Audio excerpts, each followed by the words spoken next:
안녕하세요. 앞서 보신 영상을 제작한 지니필름 허성무라고 합니다. 반갑습니다. 코로나 때문에 이렇게 온라인으로 인사를 드리게 되었는데요.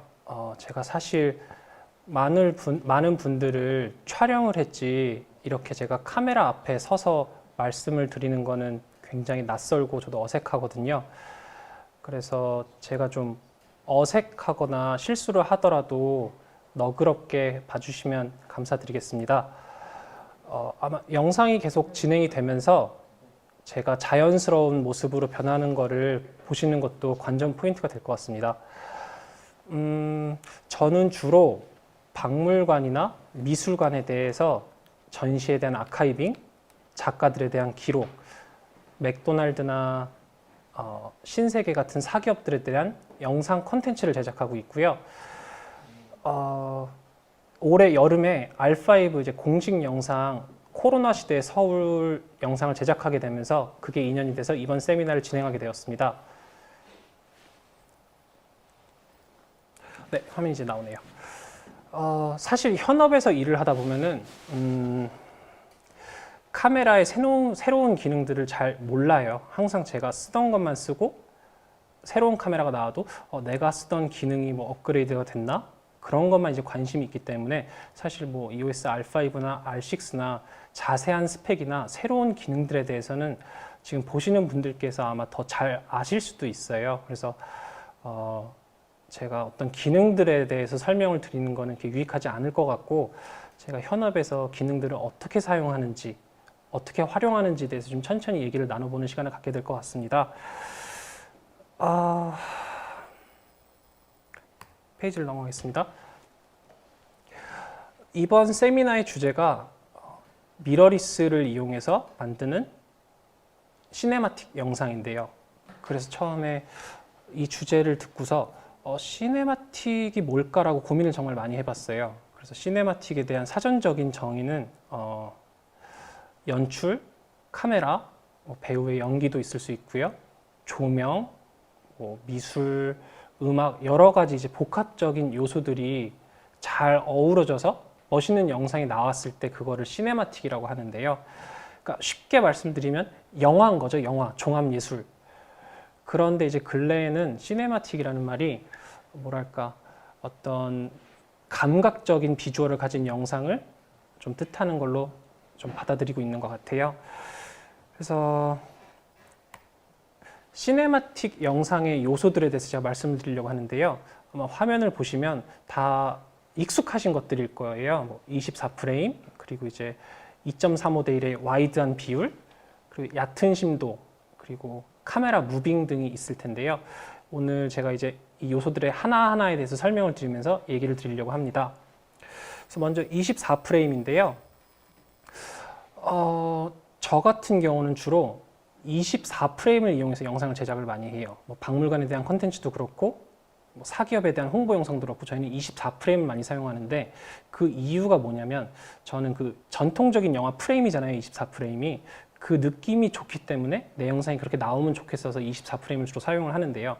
이게 뭐 좋고 나쁘고의 문제는 아니기 때문에 30프레임이 좋으신 분은 30프레임을 쓰시면 되고 60프레임 쓰셔도 되는데 저는 24프레임을 좋아해요.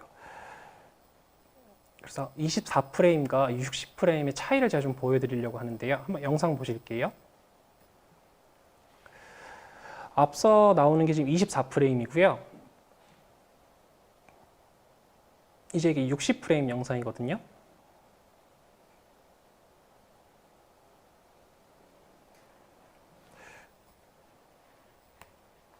차이가 극명하게 좀 나뉘죠. 그 24프레임은 정말 영화관에서 보셨던 느낌의 영상일 거고 60프레임은 유튜브라든지 어떤 광고 같은 데서 보실 수 있는 느낌의 영상이에요. 그래서 편하신 걸로 원하시는 걸로 사용하시면 되고요. 저는 그래서 24p를 주로 기준으로 사용을 해서 촬영을 하는데 슬로우 모션 촬영을 위해서 60프레임, 120프레임 촬영을 해요.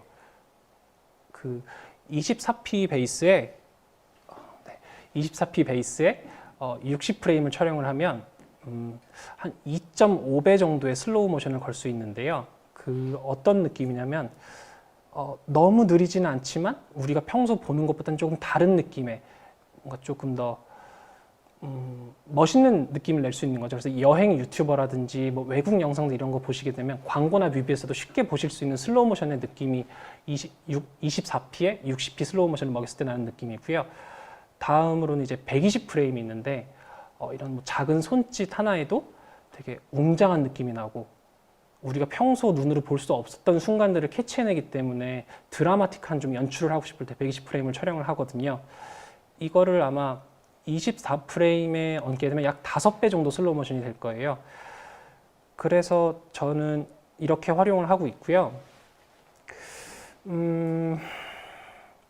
여기서 팁이 있다면은 24p 촬영할 때와 30p, 60p, 120p 촬영하실 때 셔터 속도를 고정해 주시는 게 좋아요. 왜 그러냐면 24p에는 48분의 1초나 50분의 1초, 30프레임일 땐 60분의 1초, 120p일 때는 240분의 1초로 촬영을 해주시는 게 좋은데 그렇게 촬영을 하시면 우리 눈에 가장 자연스러운 영상이 나오거든요. 그래서 이건 팁으로 한번 알고서 그렇게 하시면 좋을 것 같아요. 서울 R5 작업을 할 때 그래서 저는 그 셔터 속도를 다 맞춰주기 위해서 ND 필터를 좀 종류별로 구매를 해서 그 제가 있는 빛의 상황에 따라서 ND 필터를 변경해 가면서 셔터 속도를 다 맞춰서 찍으려고 노력을 했거든요. 그래서 제가 카메라를 보는 기준은 저희는 이제 주로 시네마 카메라를 사용하는데 C300 마크 3나 뭐 C70 같은 경우는 4K 120p까지 지원이 돼요. 그래서 제가 카메라를 보는 기준도 이 카메라를 우리랑 같이 쓸 수 있을까? 그래서 4K 60p나 120p 되는 게 굉장히 중요하고요. 그런 부분에 있어서 이제 R5는 충분한 화질과 그런 스펙이 충족이 되었기 때문에 서울 영상을 잘 찍을 수 있었고 저희가 기존에 하던 워크플로우랑 크게 다르지 않게 똑같이 작업을 할 수 있었습니다. 다음으로는 이제 와이드 비율이 있는데요. 와이드 비율이 있는데 우리가 일반적으로 보는 TV는 16대 9의 비율이고요. 그리고 영화관에서 보는 영화의 비율은 2.35대 1이에요. 그래서 대충 어떻게 말씀드리냐면 위 여백이 잘린 거죠. 16대 9에서 위 여백이 잘려고 이렇게 긴 종횡비의 여백을 뜻하는데 이게 시네마틱 영상의 좀 대표적인 것 중에 하나거든요. 아마 예능에서 보셨을 거예요. 그 갑자기 막 위아래 검은 여백이 생기면서 뭐 예능 이렇게 나온 출연자들이 연기를 하면 막 이렇게 위아래 여백 생기면서 세피아 톤으로 변하고 그게 이제 대표적인 시네마틱 영상의 어떤 비율이기 때문에 그렇게 사용을 하는 거거든요. 그런데 이제 아무렇게나 영상을 찍고 위아래 레터박스라고 부르거든요. 그거를 레터박스를 넣는다고 해서 시네마틱 영상이 되는 거는 아니에요. 저는 사진을 전공했는데 영상이란 건 사실 사진의 연속성이 이어진 결과물인 거고 사진이란 거는 예술로서 접근을 했을 때 미술은 어떤 하얀 여백에 더하는 예술이고 사진 같은 경우는 우리가 바라보는 세상 속에서 프레이밍을 하고 원하고자 하는 오브제에서 그걸 돋보이게 하기 위해서 다른 거를 빼내는 예술이거든요. 그렇게 접근을 했을 때 영상이란 것도 사실 사진처럼 공들여서 예쁘게 찍고 나서 그렇게 위에 레터박스를 씌웠을 때 이거 내가 찍은 게 맞나? 하고 시네마틱 영상을 좀 얻으실 수 있는 확률이 높아지지 않을까라고 생각을 합니다. 그리고 다음으로 넘어갈까요? 한번 영상을 보실게요. 앞에는 일단 16대 9 비율의 영상입니다. 이거는 레터박스가 들어간 2.35대 1의 영상이고요. 느낌이 확연히 다르죠?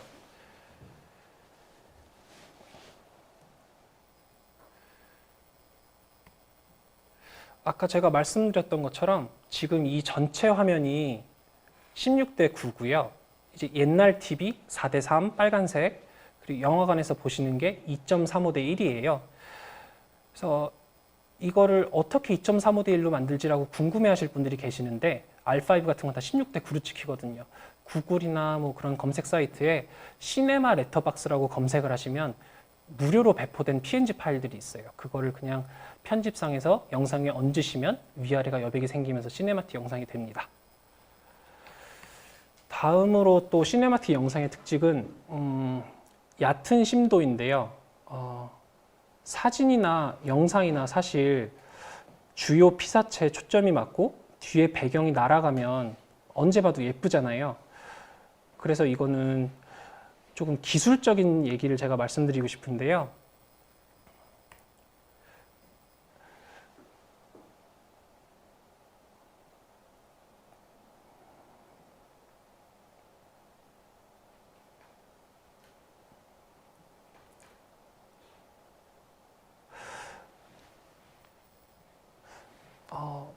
낮은 조리개 렌즈로 찍었을 때 피사기 심도가 얕아지면서 뒤에 배경이 잘 날아가는데 일반적으로 얕은 심도를 내기 위해서 낮은 조리개는 다 단렌즈들이에요. 근데 단렌즈들은 뭐 35mm, 50mm, 85mm 이런 식으로 있는데 1.4, 1.2 조리개는 정말 마음에 드는데 하나같이 IS가 보통은 안 달려 있어요. 근데 영상에서는 그 IS 손떨림 방지의 유무가 정말 크거든요. 저희가 뭐 광각 렌즈를 끼고 짐벌을 들어도 그 렌즈에 IS가 있냐 없느냐에 따라서 나오는 결과물의 퀄리티가 많이 달라지는데 그래서 저는 항상 한 10년 정도 현업에서 일을 하면서 이 장면에서 이 단렌즈를 이렇게 들고 찍으면 예쁠 텐데 근데 그럴 수 없는 순간들이 되게 많았거든요. IS가 달린 렌즈를 써야 되는 그런 순간들이 많았는데 단렌즈를 꼭 쓰려면 그걸 흔들리지 않기 위해서 삼각대나 모노포드나 어떤 숄더리그 같은 추가적인 장비를 써야 돼요. 근데 그게 광고 현장이나 뭐 드라마 현장, 무언가 어떤 상황을 다 컨트롤할 수 있고 짜여진 상황에서는 문제가 되지 않을 수 있겠지만 다큐멘터리 현장이나 상황이 급박하게 바뀌는 현장에서는 그게 사실 쉽지 않거든요. 여기서 막 삼각대를 펼치고 막 상황은 급박하게 변하고 있는데 그래서 두 컷 찍을 거 한 컷밖에 못 찍을 때도 있고 체력적인 이유로 그 촬영 시간이 길어지다 보면 삼각대나 뭐 이런 거 들고 다니면 힘들잖아요. 그럼 지치기 때문에 어쨌든 촬영에 집중할 수 없는 상황이 분명히 온단 말이죠. 그러니까 저한테 있어서 단렌즈는 참 그런 상황에서 항상 좀 플러스 되기 힘들었어요. 근데 이번에 R5가 나왔다는 소식을 듣고서 IBIS 기능이 있더라고요. 카메라 자체에서 물리적으로 이제 손떨림 방지를 해주는 건데 솔직하게 말씀드리면 처음에 들었을 때 저는 이거 명목상 그냥 넣은 기능 아닌가, 뭐 얼마나 이게 뭐 활용될까 솔직히 반신반의했거든요. 근데 써보고 나서 정말 깜짝 놀랐어요. 10년 넘게 50mm나 뭐 85mm 이런 35mm 단렌즈를 들고 촬영하기가 참 어려웠거든요. 어쩔 수 없이 그렇게 촬영을 해야 되면 후반 작업에서 이제 손떨림을 잡는 효과를 먹여서 시간 보내야 되고 그게 너무 힘들었는데 R5의 그 IBIS 기능을 사용하니까 제가 현장에서 핸드헬드로 단렌즈를 끼고 촬영을 할 수가 있더라고요. 그게 제가 뭐 지금 캐논에 대한 광고가 아니라 정말 제 경험담을 말씀드리는 건데 10년 동안 그 묵혀있던 그 갈증, 아쉬움이 진짜 너무 좋다. 깜짝 놀랐거든요. 어떤 상황에 대해서 제가 표현을 할 때 표현의 방법이 넓어지는 느낌이 들었어요. 다시 한번 영상을 보시면 이건 50mm로 찍은 건데 IS가 꺼지고 켜진 거거든요. 이 정도로 차이가 나요. 제가 뭐 일부러 흔든 게 아니라 이건 85mm를 들고 찍은 거고요. 이전에는 굉장히 어려웠던 촬영 방법이죠. 그래서 이렇게 R5에 들어가시면 이렇게 메뉴가 있어요. IS 모드가 켜기, 끄기. 그래서 아까 말씀드린 내용이랑 똑같지만 단렌즈 하나 물리고 모노포드나 숄더리그 없이 정말 편하게 찍을 수 있어요. 그거는 정말 큰 장점 중에 하나라고 생각을 하고요. 제가 촬영을 하는 장비 구성이나 방법도 조금은 바뀌었던 것 같아요. 이때를 기점으로. 그리고 또 이제 시네마틱 요소로 카메라 무빙을 들 수 있을 것 같은데요. 친한 후배 감독들이나 인터넷에 뭐 커뮤니티에 올리시는 분들의 영상을 보게 되면 저는 항상 아쉬운 점이 뭐냐면, 그러니까 제 후배 감독을 예를 들면 뭐 짐벌을 사서 짐벌이 너무 신이 난 거예요. 이게 신기하니까. 그래서 영상 구성을 다 짐벌로 막 이렇게 쭉 들고 다니면서 찍는 거죠. 사실 영상이란 건, 영상에 있어서 무빙은 이유가 있어야 된다고 생각을 하거든요. 그래서 영상을 제가 하나 보여드릴 텐데,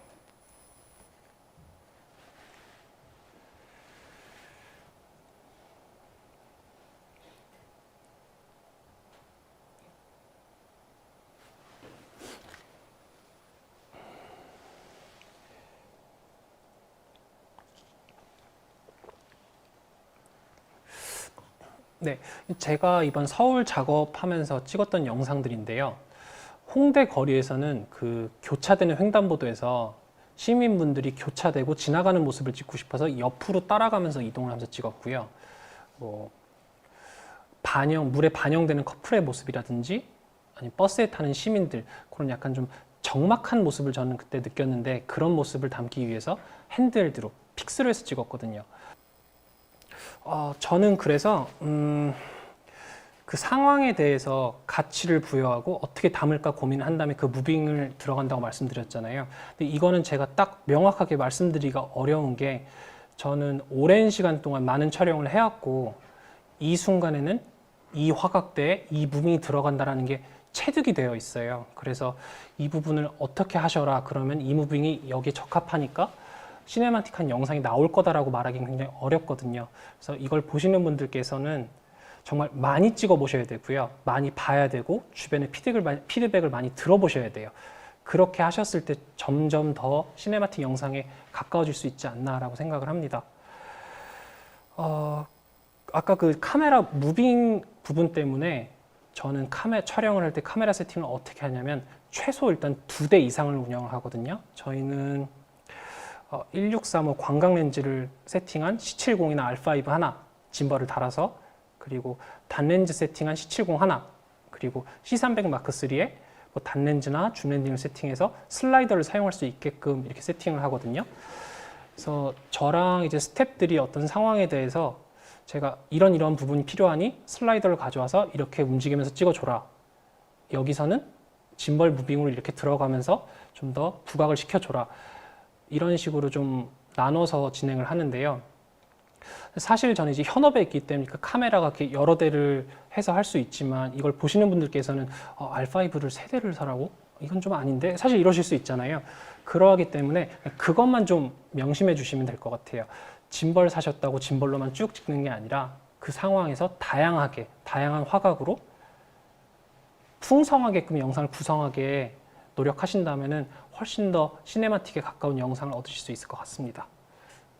제가 작업 스타일이 달라진 것 중에 하나가, R5가 충분한 화질과 제가 필요로 한 스펙을 충족하니까 예전에는 시네마 짐벌에 C200을 들고 찍었어요. 근데 저는 이제 전문 카메라 오퍼레이터가 아니다 보니까 이거를 2시간, 3시간 들고 나면 정말 못 움직여요. 너무 힘들어서.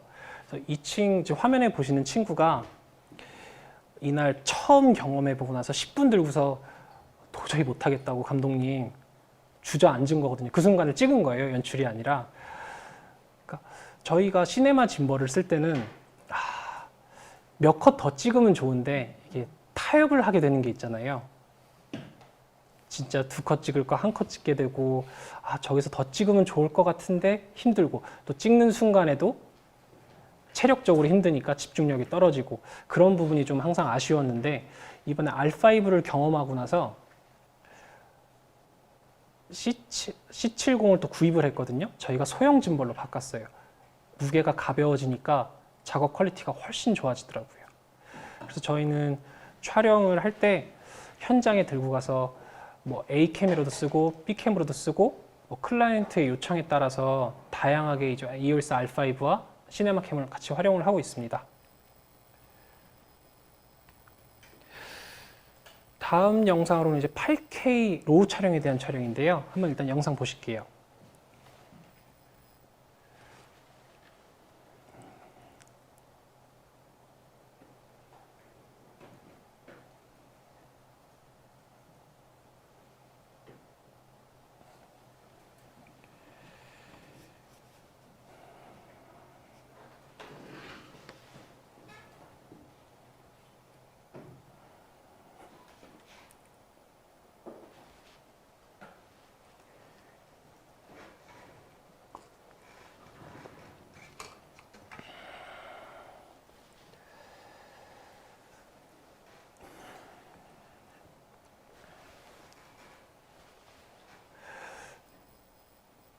네, 이번에 그 서울 작업을 하기 전에 처음 캐논이랑 미팅을 했을 때 제가 가자마자 제안을 드린 게 8K로 나 이거 드론 촬영하고 싶다. 나 R5 한국에 몇 대 안 들어와 있는 거 알지만 나 이거 2대 내줘라. 드론 찍다가 떨어지면 작업을 할 수 없으니 2대 내줘라. 근데 오케이를 흔쾌히 하셔가지고 제가 이번에 경험을 해봤는데 저희가 항상 현장에서 작업을 진행하면서 불만이었던 게 지상에서의 카메라들은 정말 화질이 잘 나와요. 예쁘고. 근데 그냥 일반적인 상업 드론을 이용해서 날려서 찍으면 그 화질의 갭이 너무 큰 거예요. 그래서 그게 항상 아쉬움으로 남았었는데 그렇다고 저희가 사용하는 시네마 카메라를 드론에 띄워서 날리기에는 그게 떨어졌을 때 리스크와 비용적인 부담이 너무 큰 거예요. 정말 버젯이 큰 촬영에만 그런 촬영팀을 불러서 할 수 있는데 그것조차도 사실 부담스러웠거든요. 근데 R5가 8K 로우가 된다는 소식을 듣고 나서 그날 바로 가서 그냥 R5로 올릴 수 있는 드론을 구매했어요. 그렇게 해서 띄워봤거든요. 서울 시내를 8K 로우로 생생한 화질로 내가 얻을 수 있다는 게 예전에는 생각하기 어려웠던 이슈였거든요. 여기 말 써진 그대로 상대적으로 저렴한 비용, 그러니까 R5가 저렴하지는 않죠. 근데 저희가 8K 로우가 되는 R5를 이용해서 띄었을 때 정말 초고화질의 영상으로 시네마틱 영상을 얻을 수 있다라고 판단이 됐거든요. 그래서 그렇게 이번에 활용을 해봤습니다.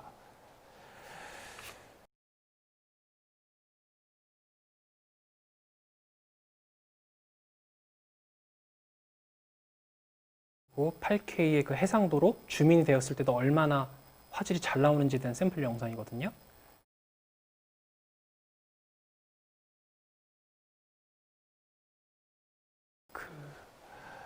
저도 궁금해서 그래서 아는 이제 모델을 촬영을 하러 갔을 때 어떻게 찍었냐면 조명을 다 쳐놓고 8K 로우를 녹화를 눌러버렸어요. 그리고 1분 동안 모델에게 연기를 부탁했거든요. 그러니까 우리가 기존의 포트레이 촬영이라 그러면 조명이 계속 찰칵찰칵 터지고 그 순간에 맞춰서 이제 모델이 어떤 액팅을 해주는 건데 그냥 1분 동안 그냥 마음껏 놀라 그랬어요. 카메라 앞에서. 그리고 그냥 진짜 조명 설치부터 촬영 끝까지 10분이 채 안 걸렸거든요. 그렇게 해서 나중에 1분짜리 영상을 마음에 드는 순간을 뽑아줘라. 마음에 드는 순간을 뽑아서 사진으로 만들었죠. 제가 알기로는 이게 오래전부터 헐리우드에서는 하던 방식으로 알고 있는데요. 어떤 배우들에게 포스터를 따로 찍는 게 아니라 조명을 쳐놓고 좋은 카메라로 쭉 영상을 찍어서 마음에 드는 프레임을 뽑는 거. 우리가 사진을 찍을 때는 뭐 찰칵찰칵찰칵 이렇게 찍는데 영상은 24프레임이라고 그러면 1초에 24장이잖아요. 그렇게 10초만 해도 240장이 찍히는 거거든요. 좋은 순간을 뽑아내기에 훨씬 더 유리한 조건인 거죠. 그래서 그렇게 봤을 때 그런 관점에서는 EOS R5 8K 로우는 그렇게 활용도 가능했고요. 또 좋았던 점은 저희가 카메라가 4대, 5대가 들어가게 되고 뭐 다큐멘터리 현장이나 좀 그런 급박하게 바뀌는 현장 속에서 조명 컨디션이 계속 바뀌면 처음에 여기서는 뭐 3200K로 찍어주고 저기서는 5400K로 찍어줘라 이렇게 얘기를 해도 분명히 실수를 할 수밖에 없거든요. 사람이라서. 그렇게 됐을 때 뭐 비슷한 화벨 값이면 사실 후반작업으로 잡을 수 있지만 아예 영역대가 다른 거는 사실 쓰기가 어렵거든요. 근데 또 안타깝게 항상 그런 소스가 화벨이 안 맞은 소스가 써야 되는 소스예요. 그래서 항상 그렇게 아쉬움이 많이 남는데 8K 로우는 로우 촬영답게 화벨 설정을 안 하셔도 괜찮아요. 그러니까 하지 않고 찍으셔야 된다는 건 아닌데 어쨌든 후반 작업에서 자유롭게 조절을 하실 수 있거든요. 그러하기 때문에 신경을 덜 쓰시고 작업의 퀄리티를 높이는데 집중하셔도 좋습니다. 이제는 AF에 대한 좀 설명을 드릴 건데요. 한번 영상부터 보실게요.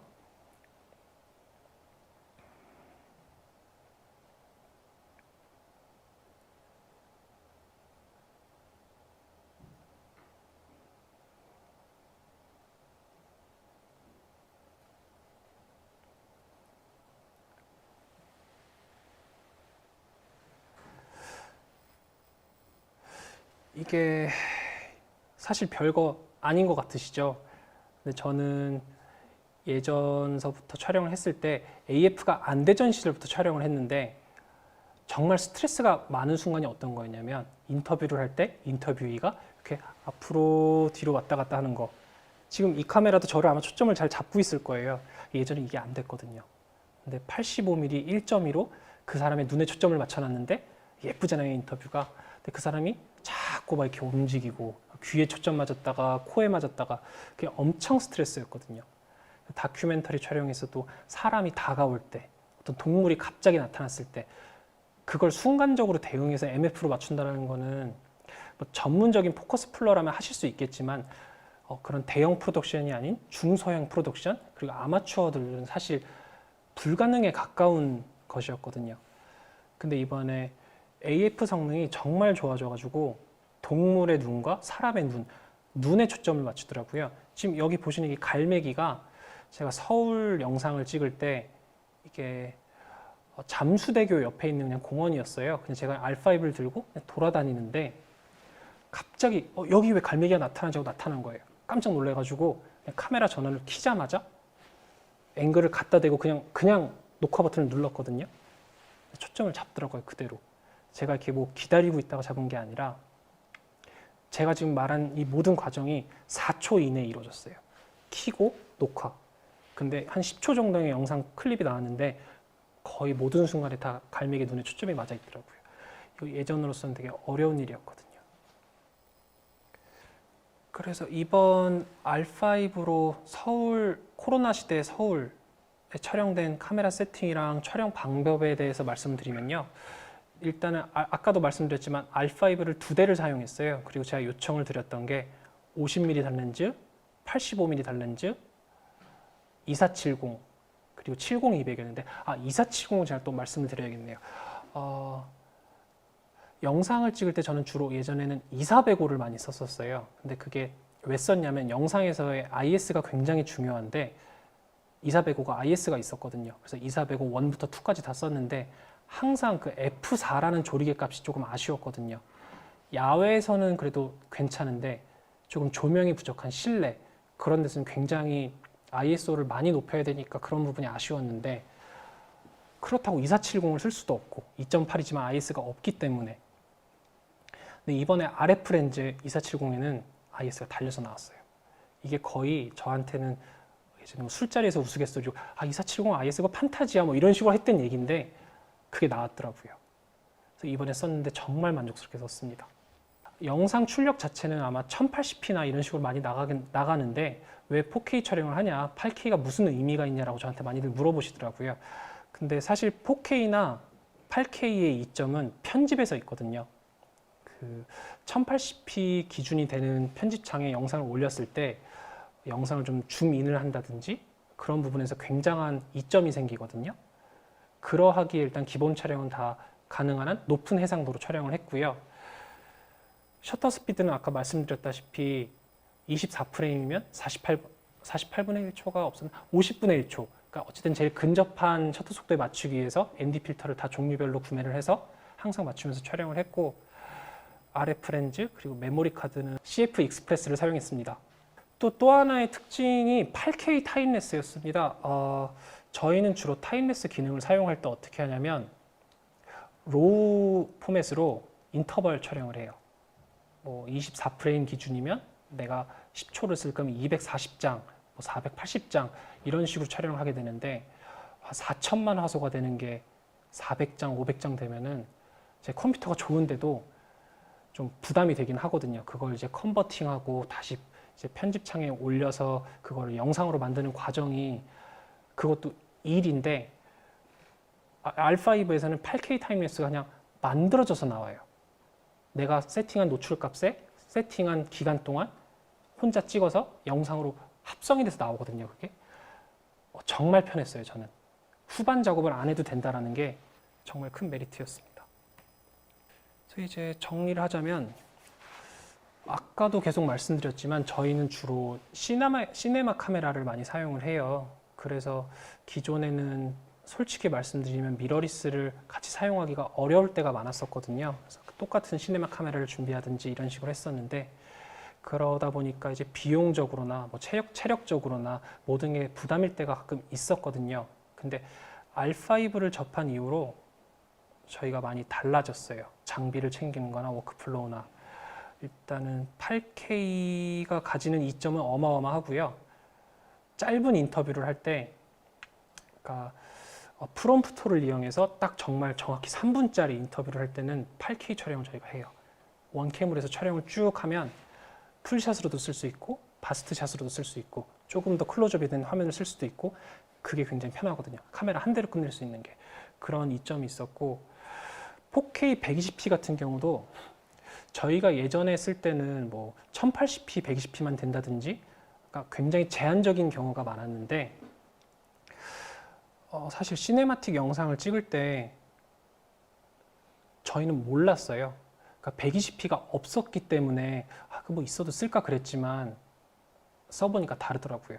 제가 어떠한 상황에 대해서 표현하고자 하는 방법이 하나 더 생긴 거예요. 그래서 4K 120p는 정말 거기 또 AF까지 정확하니까 마음에 드는 기능이었고요. 또 계속 말씀드리지만 이거는 손떨방 IBIS 단렌즈를 들고 촬영할 수 있다는 거 정말 행복해요. 요즘도 촬영하면서 할 때마다 놀라요. 기분이 좋아서. 그리고 시로그3 42 10비트는 요즘 뭐 너무 당연한 건데 당연하게 들어가 있잖아요. 그래서 원하시는 색감을 낼 수 있게끔 하는 최소한의 이제 프로파일이라고 해야 될까요? 그렇기 때문에 저희랑 시네마 라인이랑 섞어서 쓰기도 참 좋고 그리고 무엇보다 가볍고 신속해졌기 때문에 어느 현장에서든 편하게 쓸 수 있어요. 네. 강의를 끝내기 전에 다시 한번 정리하고 넘어갈게요. 시네마틱의 요소 24프레임, 와이드한 비율, 얕은 심도, 카메라 무빙 이 네 가지를 꼭 기억을 하시고요. 시네마틱 영상을 좀 잘 만들어 보고 싶은 분들은 이걸 하나하나 기억해 보시면서 적용을 해 보시면 좋을 것 같아요. 제가 준비한 강의는 여기까지고요. 이제 잠시 후에 다시 돌아와서 Q&A 시간을 갖도록 하겠습니다. 잠시 후에 뵙겠습니다. 감사합니다.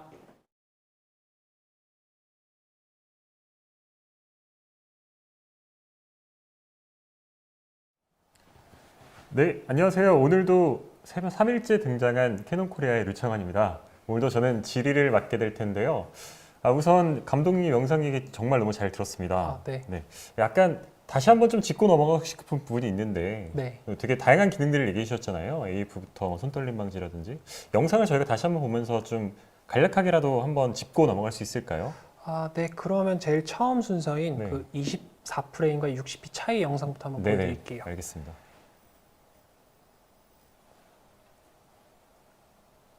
그러니까 이제 앞에는 24프레임 영상이고 네. 뒤에는 60p 영상이고 네. 부드럽죠? 네, 속도감이 좀 다르네요. 네. 네. 그러니까 아까도 말씀드렸지만 네. 저는 그냥 뭐 좋다 나쁘다의 문제가 아니기 때문에 저는 영화적인 느낌의 24프레임을 선호하는 거거든요. 네. 네, 이 부분은 네. 취향의 차이라고 그쵸, 일단 취향의 보시는 차이죠. 거군요. 네. 네. 다음 기능도 한번 좀 보여줄 수 있을까요? 네, 이거는 이제 네. 위아래 레터박스가 없는 영상이고 네. 이제 이건 레터박스가 있는 네. 영상입니다. 네. 확실히 좀 집중도가 다르죠, 확실히. 네.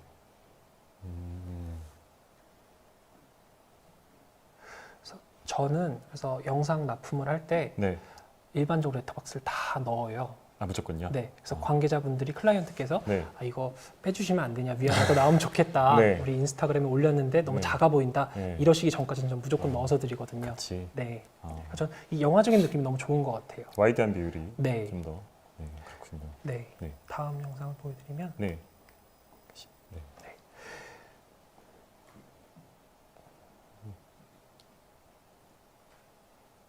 실제로 이날 바람이 되게 많이 불었나요? 저 바람이 부는 게 아니라요. 네. 제 손이 떨리는 거예요. 아, 그래서 그 켰을 때와 껐을 때의 차이가 네. 좀 되게 극명하게. 저게 그렇군요. 제가 뭐 샘플로 보여드리려고 찍은 게 아니라 네. 50mm를 이제 손 들고 찍으면 네. 손을 들고 지금 정말 저렇게 많이 흔들리거든요, 사실. 네. 그 뒤에 지금 이거 같은 경우는 네. 85mm를 네. 찍은 거거든요, 들고. 음, 이렇게 안정적으로 촬영이 됩니다. 그렇군요. 네. 무빙도 다 손으로 들고 찍으신 거죠? 손으로 들고 찍은 것도 있고요. 네. 이제 짐벌로 찍은 거, 이런 건 이제 짐벌로 아, 찍은 같이. 거예요. 네. 이런 거 다 손으로 들고 찍은 거고요. 그러니까 제가 서울에 이제 네. 아침부터 저녁의 모습을 보여줘야 됐기 때문에 네. 뭐 삼각대를 들고 다니거나 그러기가 체력적으로 쉽지가 않더라고요. 그렇죠. 그래서 손 떨림 방지를 이용해서 음. 정말 이렇게 딱 견착해서 찍으면 음. 삼각대로 찍은 것처럼 나와요. 안정적으로. 네, 안정적으로.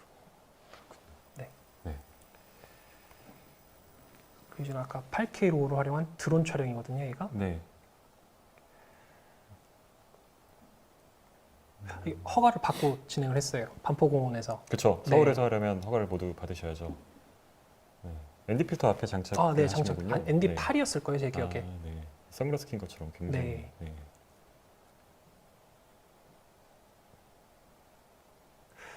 그래서 많은 분들이 가끔 물으시는 게 네. 그 드론에 짐벌을 올려서 이렇게 촬영을 하면 잔떨림이 없느냐, 네. 뭐 그런 걸 물으시는데 네. 일단은 IBIS 기능을 켜놓고 올렸거든요. 네. 그래서 일단 어느 정도 잔떨림은 다 잡히더라고요, 그냥. 그래서 제가 뒤 후반 작업에서 따로 작업을 한 게 아닌데 네. 그냥 안정적으로 잘 그냥 나오더라고요. 바디 내 그 손떨림 보정만으로도 네, 꽤 맞습니다. 많이 잡힌다라고. 네. 그리고 또 8K 로우로 촬영을 했으니까 네. 올려서 노출값이라든지 화벨에 대해서도 좀 자유로웠고요. 정보값이 많으니까. 네, 그렇죠.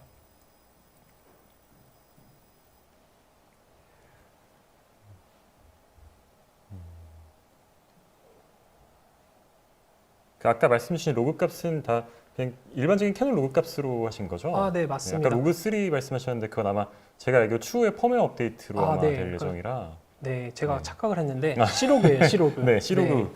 네. 알겠습니다. 그래서 이렇게까지 당겨도 네. 부담스럽지만 네. 되게 선명하네요. 그쵸, 화질이 네. 좋죠. 네.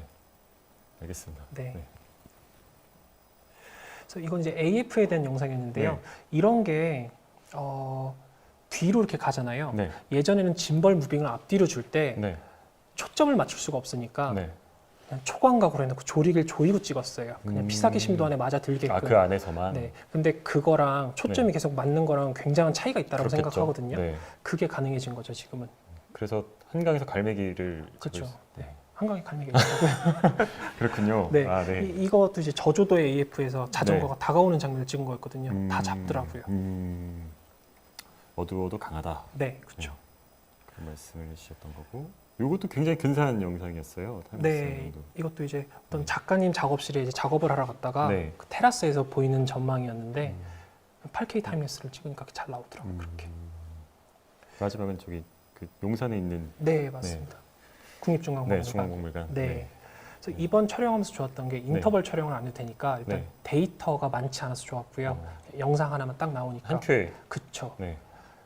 한번 400장, 500장 찍으면 데이터 값이 어마어마하거든요. 그렇겠죠. 네. 그거 다 보시는 것도 일일 거고. 그렇죠. 변환하는 것도 하루 종일 걸려요. 그렇죠. 네. 예, 아까 말씀 주신 네. 부분이었네요. 네. 이게 C로그 3가 아니라 네. C로그예요. 네, 로그로. 죄송합니다. 네, 아닙니다. 네. 네. 아무튼 네. 로그로도 충분히 이런 표현이 가능하다라는 네. 건 분위기가 확 바뀌죠. 네. 변환이 완전 바뀌네요. 네.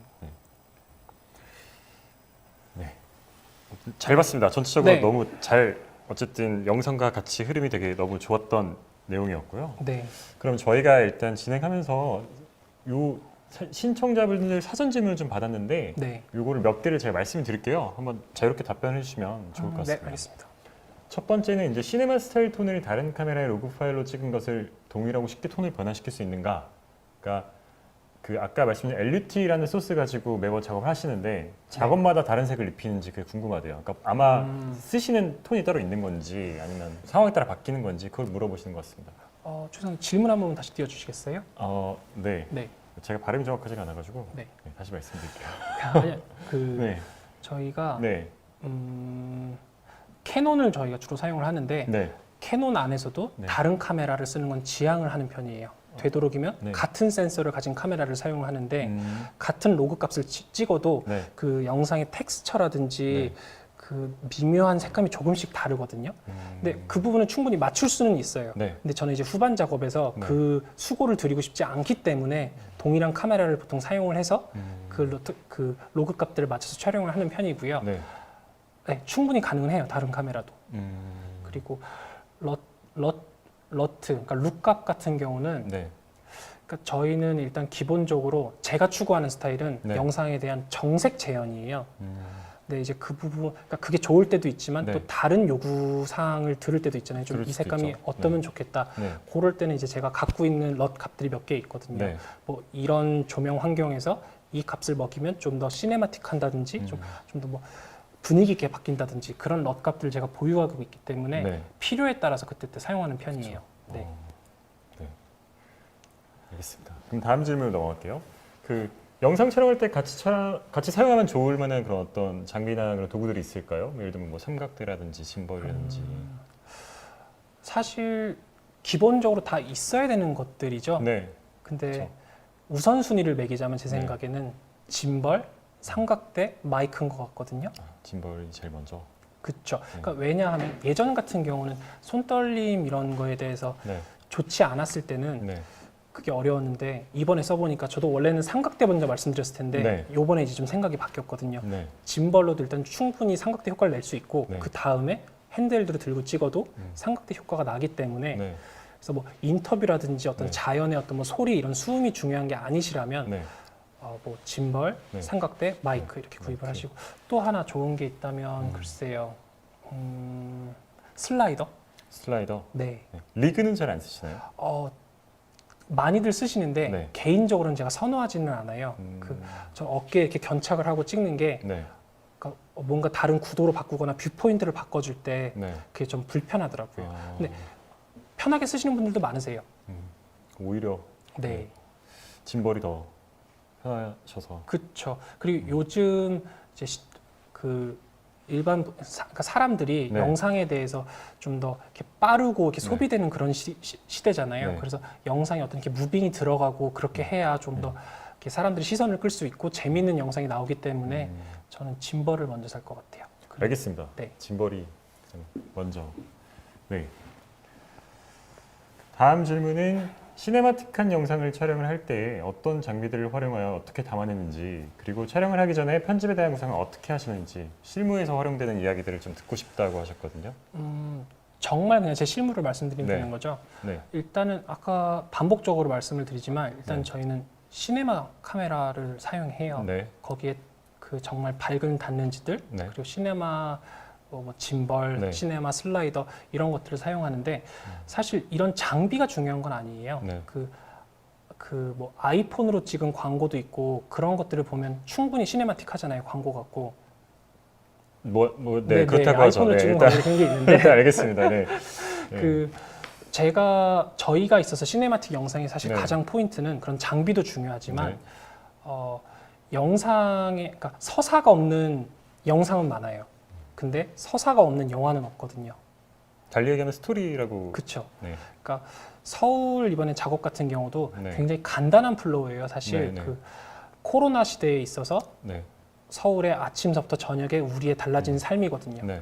서울이면 사실 가장 크게 달라졌잖아요. 모든 면을 하고 이런 식으로 달라졌는데 그 전 서사를 담고 싶었거든요. 그래서 약간의 그냥 어느 정도 서사를 좀 준비를 하셔서 생각을 네. 구상을 하셔서 네. 그거를 염두를 하셔서 촬영을 하고 네. 염두를 한 순간들을 뽑아내려고 노력하고 편집에서 그걸 구성을 하신다면 네. 그렇게 해야 시네마틱 영상을 만들 수 있지 않을까 네. 생각됩니다. 알겠습니다. 네. 그 이제 준비된 질문을 다 했고 참석자들의 어떤 즉석 네. 질문을 받을 텐데 첫 번째가 센서 시프트를 키면 화각이 크롭이 되냐에 대한 게 있었는데 네. 요거는 지나갔고요. 네, 안 됩니다.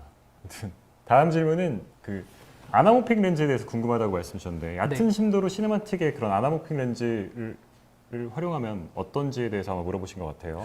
그러니까 제가 사용하는 렌즈는 아니라서 딱 어떻다라고 말씀을 드리기는 어려울 것 같은데요. 네, 근데 이제 저도 올라오는 결과물들을 보면 네. 아나몰픽 렌즈의 그 좀 특성들이 있더라고요. 빛 네. 갈라진 플레어 먹는 네. 게 예쁘다든지 네.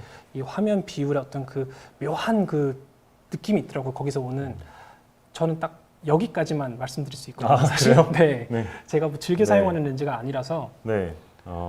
그렇군요. 네. 알겠습니다. 네. 네, 다음 질문은 대용량의 높은 프레임이 가진 장점이 슬로우 모션 말고 다른 작업에도 장점이 있는지 궁금하다고 네. 물어보셨거든요. 그러니까 이것도 어떻게 말씀드리면 그냥 슬로우 모션의 일종이긴 한데 네. 타임 매핑이라는 걸 하거든요. 타임 매핑이요? 네, 네. 영상을 많이 보셨을 거예요. 이렇게 네. 천천히 재생되다가 갑자기 훅 빨라졌다가 네. 천천히 재생되고 네. 그러니까 그런 식으로 좀 시각적인 재미를 줄 때 네. 높은 프레임이 있으면 굉장히 유리하거든요. 속도감을 준다는 얘기신 그렇죠. 거죠? 근데 속도감이 빨라졌다가 느려졌다, 빨라졌다가 느려졌다 뭐 네. 이런 거에 대해서 네. 그런 효과를 줄 때 유용하죠.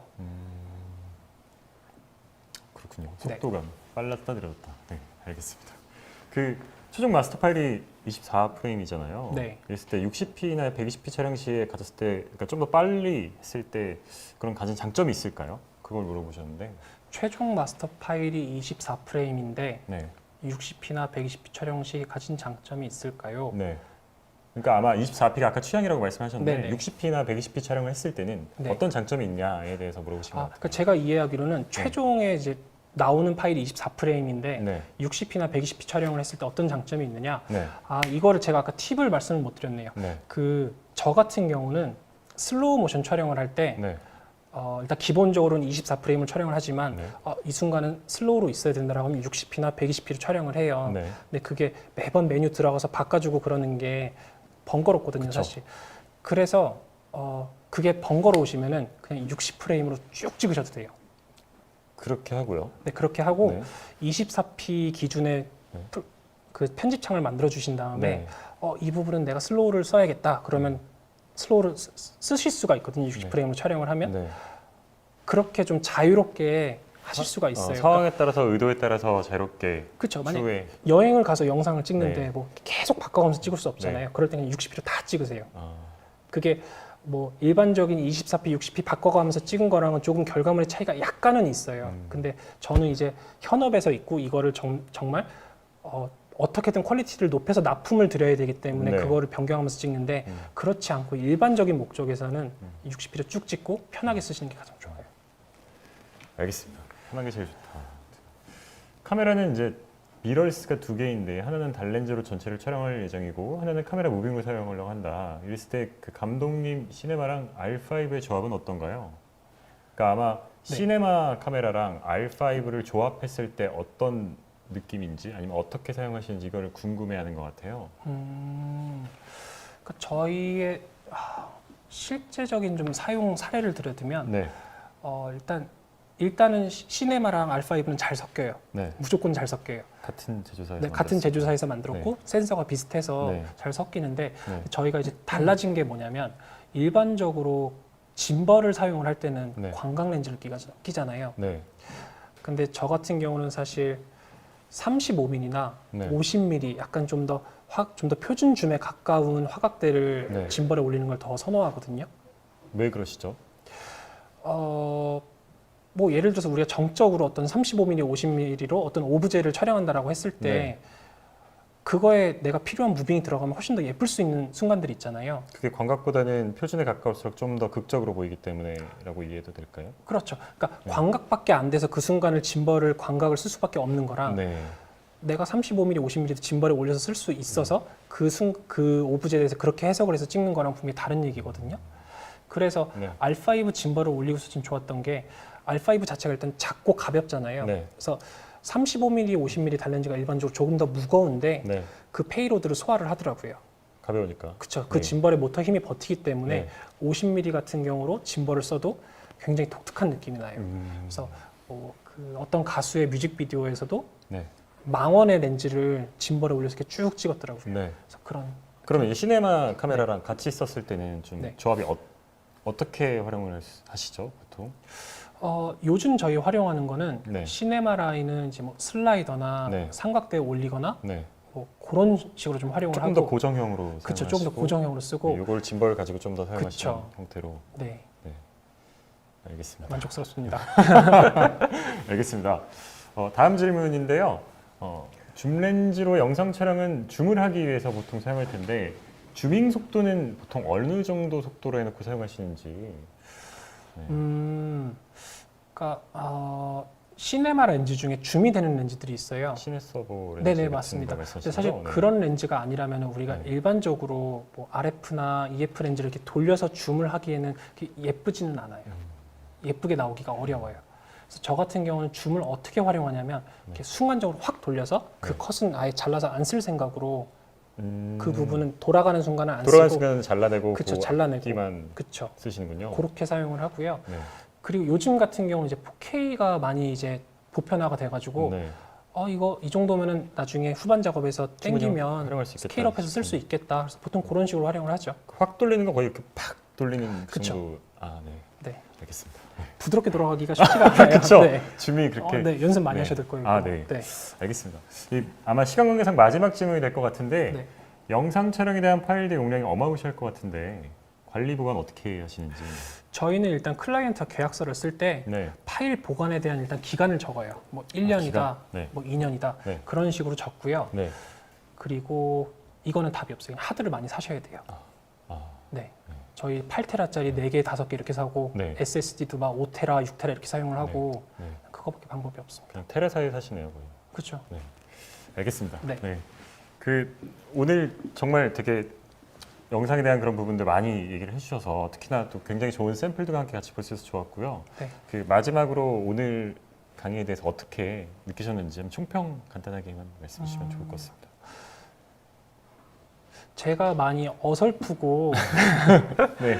말 실수도 많이 했을 네. 것 같아요. 그래서 네. 보시는 분들이 너무 불편하지 않으셨으면 그냥 필요한 정보만 잘 걸러 들으셨으면 네. 좋겠다라는 생각이 남고요. 네. 잘 부탁드리겠습니다. 알겠습니다. 네, 저희 몇 가지 공지사항이 있는데요. 저희가 다음 주 24일부터 저희 캐논 갤러리에서 R클럽 갤러리 사진전을 진행합니다. EOS R 시스템으로 촬영한 그 이미지 컷들을 전시를 하게 되고요. 시간 되시면 오셔서 많이 봐주셨으면 좋겠고, 그리고 설문조사가 있습니다. 끝나고 그래서 가지 말고 채팅창 위아래를 꼭 확인해 주셨으면 좋겠어요.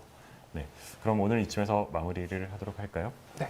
네. 고생하셨습니다. 너무 고생 많으셨습니다. 네, 3일 동안 고생 많으셨습니다. 감사합니다. 감사합니다.